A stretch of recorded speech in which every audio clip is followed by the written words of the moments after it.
అయ్యగారు వచ్చేటప్పుడు ఈ 6 అంగుళాల స్లాబ్లోని మేము లోపల ఉంటే ఉడికిపోయాం. లోపల ఫ్యాన్లు వేయలేదు, ఏసీలో ఆన్ చేసాం కానీ లేదు, ఉడికిపోయాం లోపల. బాగా వినాలి, 6 అంగుళాల స్లాబ్లో ఉడికిపోయాం లోపల.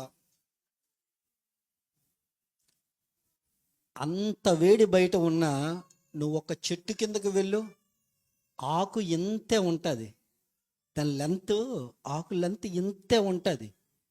వేడిని భూమి మీదకి రాకుండా ఆ చెట్టు నీ మీద, నువ్వు చెట్టు కింద ఉంటే నీ మీద పడకుండా ఆ వచ్చే వేడిని ఆపుతుంది ఆ చెట్టు.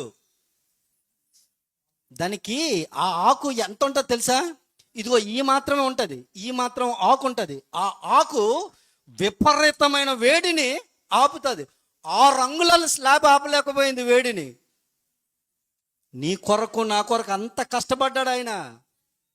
అది గుర్తించండి రా.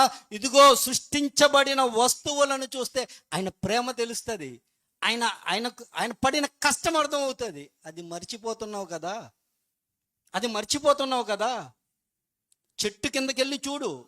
నీ ఇంట్లో నుండి ఒక్కసారి ఫ్యాన్ ఆపేసి మధ్యాహ్నం టైంలో ఉండి చూడు. అదే మధ్యాహ్నం టైంలో అదే మాదిరిగా చెట్టు కిందకి వెళ్ళి ఆలోచించు. ఆ వేడిని మీదకి రాకంటే చెట్టు ఎలా ఆపుతుందో. దేవుడి ప్రణాళిక నీ పట్ల. అంత కృపగల దేవుడు అండి ఆయన.